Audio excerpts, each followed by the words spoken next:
कृष्णनगर नाम का एक राज्य था। उस राज्य में श्रीकांत नाम का परम प्रतापी राजा राज करता था। वह एक धार्मिक और बहुत ही विद्वान था। उसके राज्य में हमेशा पूजा पाठ होती रहती थी। वह विद्वान ब्राह्मणों से यज्ञ इत्यादि कराता रहता था।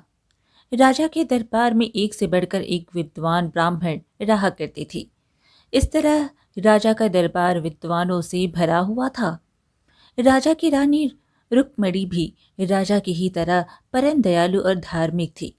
वह नित्य दान पुण्य किया करती थी। वह राज दरबार के मंदिर में अपने हाथ से बनाई मीठी रोटियां ठाकुर जी की पूजा करने के बाद और भोग लगाने के बाद बांटा करती थी। कभी कभी राजा भी रानी के पुण्य कामों में हाथ बटाता। रानी की निष्ठा थी कि वह अपने भोजन के लिए कभी किसी रसोइये की मदद नहीं लेती थी। वह नौकर और दासियों को भी अपने भोजनालय से दूर ही रखती थी। वह खुद ही अपने लिए और अपने राजा के लिए भोजन बनाती और सबसे पहले उस भोजन को ठाकुर जी को भोग लगाया करती थी। रानी बहुत सारी मीठी रोटियां भी बनाती और गरीबों में बांट देती। फिर मंदिर से वापस आकर राजा को अपने हाथों से भोजन परोसती। उसके बाद खुद भोजन करती। ऐसा करने के पीछे रानी रुक्मणी का अनायास या शौक नहीं, बल्कि अपनी उस राजा की सुरक्षा के लिए करती थी। रानी रुक्मणी जिस राजा की बेटी थी, उस राजा के पिता को उनके एक दुश्मन राजा ने रसोइये की मदद से जहर देकर मरवा दिया था। रानी उस समय बच्ची थी और उसने अपने दादा की मृत्यु देखी थी। उसी वक्त उसने मन में ठान लिया था कि जब भी मेरी शादी होगी तो चाहे कितने भी बड़े राजा से ब्याही जाऊं, अपने पति को अपने हाथ से ही भोजन बनाकर खिलाऊंगी। इसलिए रानी अपने विवाह के बाद राजा और अपनी सुरक्षा के लिए स्वयं भोजन बनाती थी। एक दिन राजा श्रीकांत और रानी रुक्मणी दोनों मंदिर में पूजा करने गए। पूजा करने के बाद रानी ने गरीबों में मीठी रोटियां बांटी। सभी को बांट देने के बाद रानी के पास अभी भी 2 रोटियां बच गई थी। रानी ने सोचा, कुछ देर रुक कर किसी गरीब याचक का इंतजार कर लेती हूँ और उसको रोटी देकर ही जाऊंगी। तभी रानी रुक्मणी के पास एक गरीब औरत पहुंचती है। रानी रुक्मणी उसे एक मीठी रोटी दे देती है, परंतु इससे पहले कि वह औरत रोटी खा पाती, एक चील उड़ती हुई आई उसके पास और उसके हाथों से रोटी छीन कर ले गई। रानी रुक्मणी यह सब कुछ देख रही थी। रानी ने तुरंत अपने पास बची आखिरी रोटी भी उस औरत को दे दी, परंतु इस बार भी इससे पहले कि वह औरत रोटी को संभाल पाती, उड़ता हुआ एक कौवा आया और उसके हाथ से रोटी लेकर उड़ गया। राजा श्रीकांत, रानी रुक्मणी दोनों यह देखकर बहुत अचंभित हुए।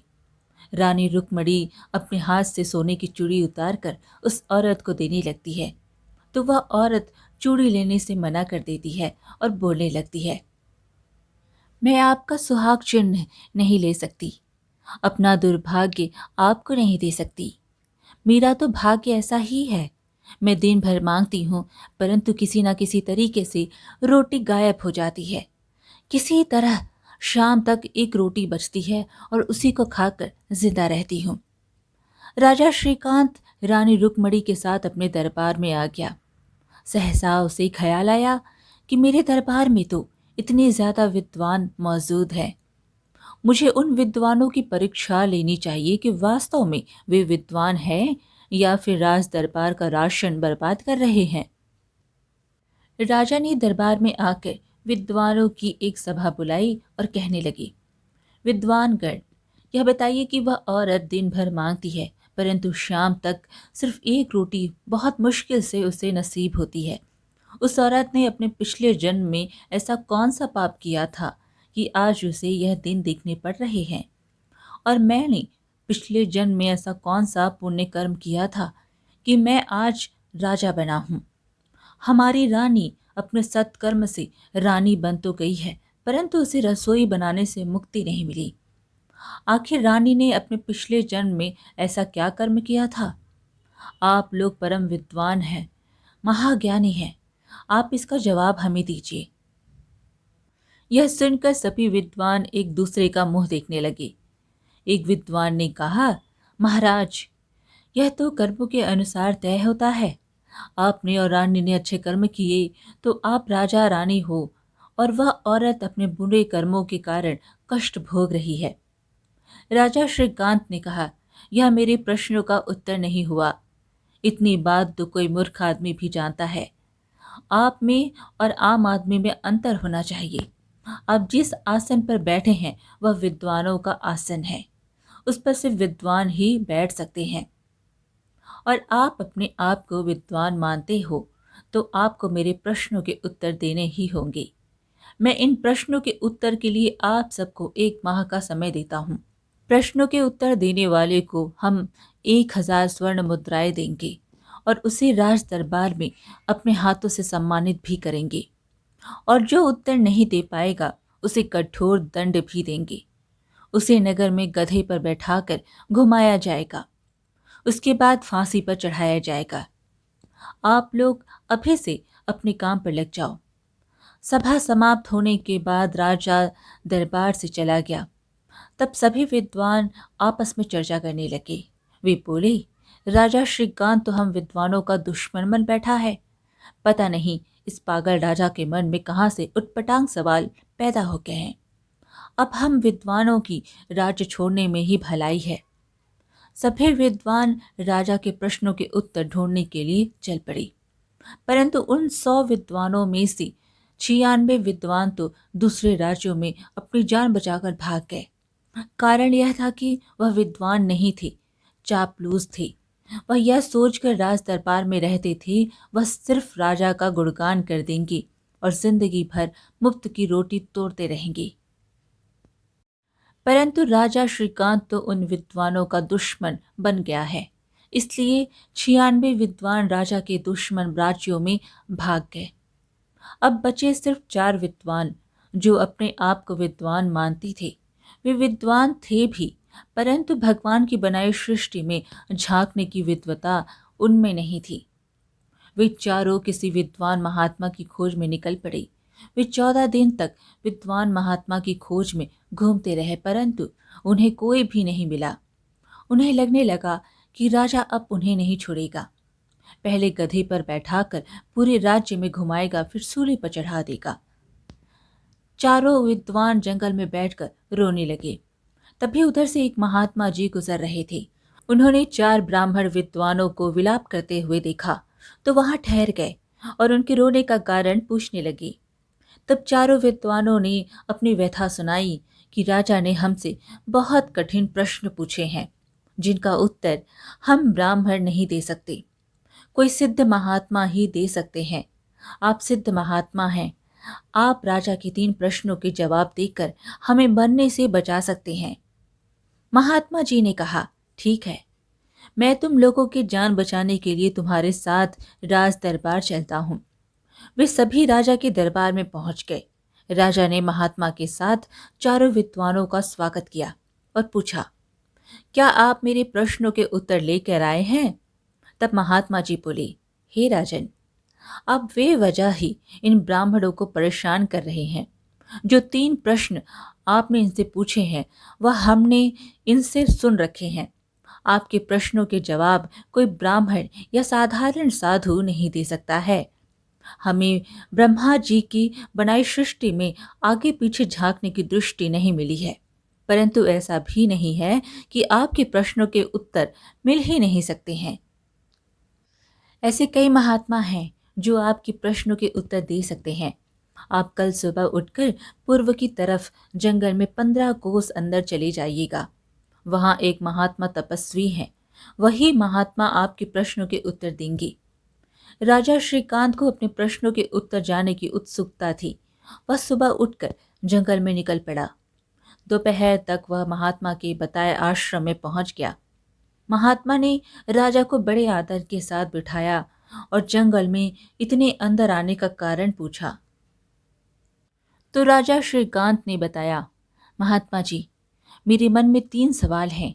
एक औरत दिन भर मांगती है, परंतु शाम तक सिर्फ 1 रोटी बहुत मुश्किल से उसे नसीब होती है, उस औरत ने अपने पिछले जन्म में ऐसा कौन सा बुरा कर्म किया था कि आज उसे यह दिन देखने पड़ रहे हैं, और मैंने पिछले जन्म में ऐसा कौन सा सत्कर्म किया था कि मैं राजा बना हूँ। हमारी रानी अपने सत्कर्म से रानी तो बन गई है, परंतु उसे रसोई बनाने से मुक्ति नहीं मिली है। आखिर रानी ने अपने पिछले जन्म में ऐसा क्या किया था? महात्मा बोले, राजन, तुम व्यर्थ के प्रश्नों के चक्कर में क्यों पड़ रहे हो? राजा श्रीकांत बोला, महात्मा जी, मेरे मन में यह बात जानने की बड़ी उत्सुकता है। जब तक मुझे मेरे प्रश्नों के उत्तर नहीं मिल जाते, मुझे चैन नहीं मिलने वाला। आप मुझ पर कृपा कीजिए। बहुत उम्मीद लेकर मैं आपके पास आया हूँ।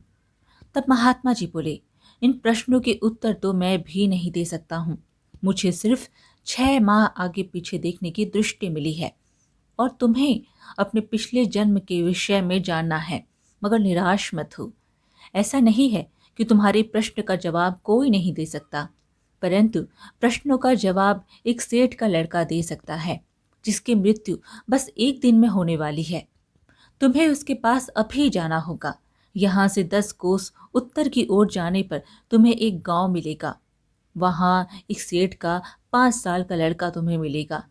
उसकी मृत्यु से पहले तुम वहां पहुंच जाना और कहना, बड़े भैया, तुम मेरे 3 प्रश्नों का जवाब दे दो।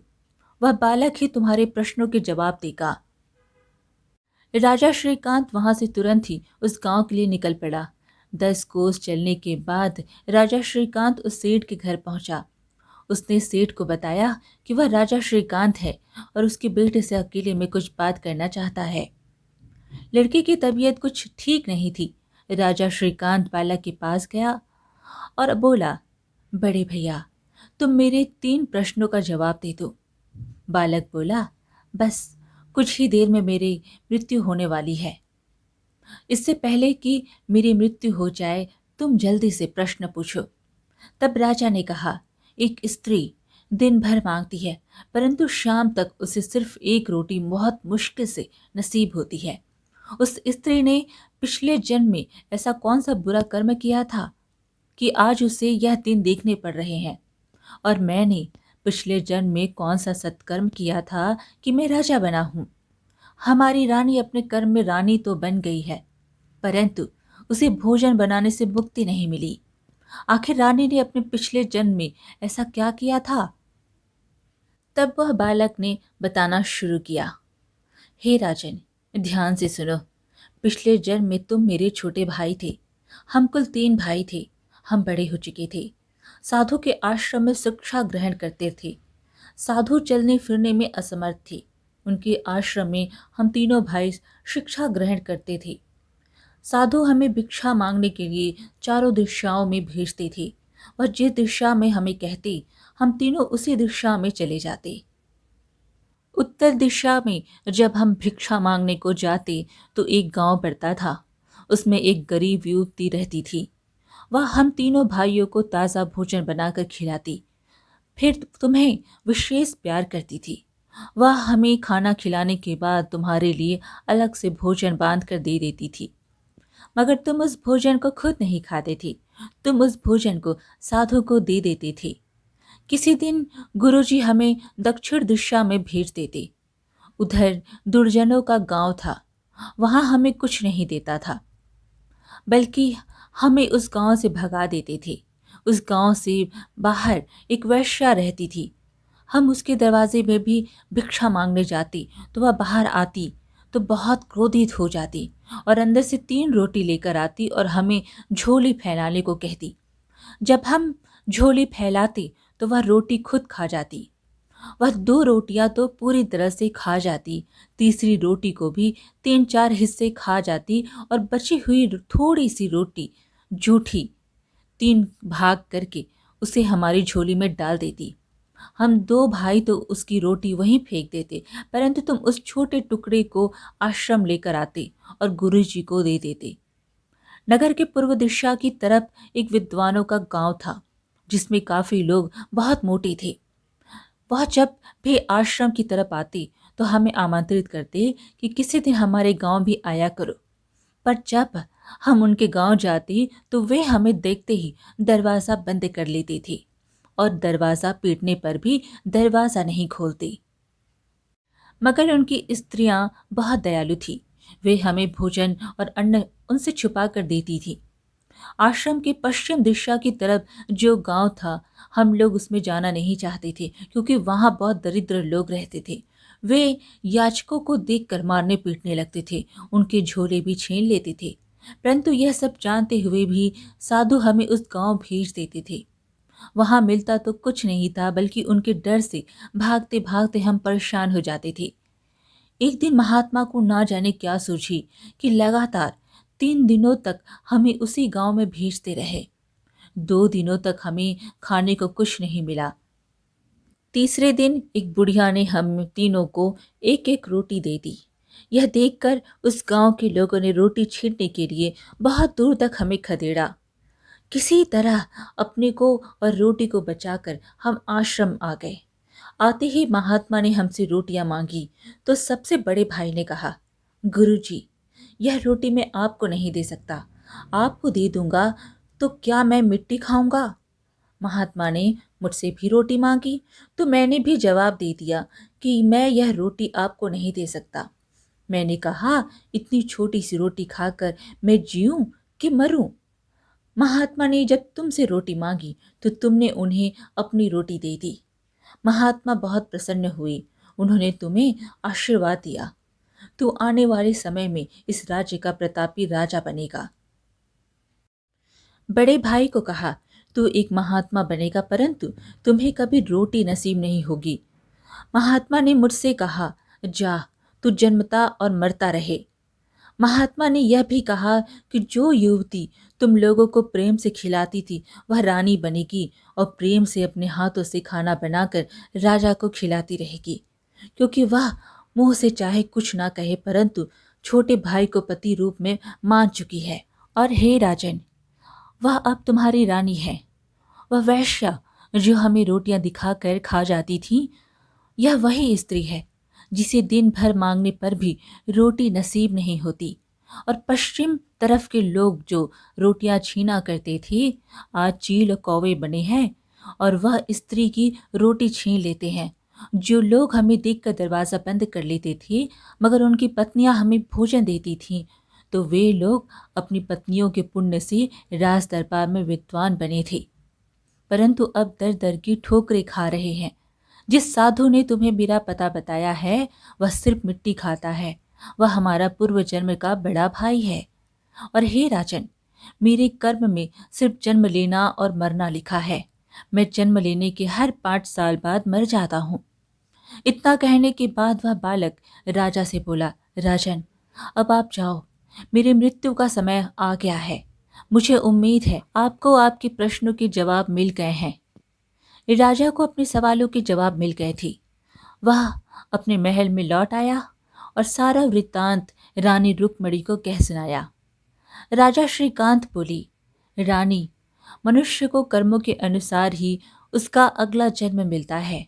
बुरे कर्म करके आंख मूंद लेने से उसके बुरे कर्म मिट नहीं जाते, बल्कि कई जन्मों तक उसका पीछा करते हैं। आज की कहानी यहीं पर समाप्त हुई। फिर मिलेंगे एक और कहानी के साथ। कहानी पसंद आए तो एक लाइक ज़रूर करें और कमेंट में हरे कृष्णा ज़रूर लिखें। चैनल को सब्सक्राइब करना बिल्कुल ना भूलें। धन्यवाद।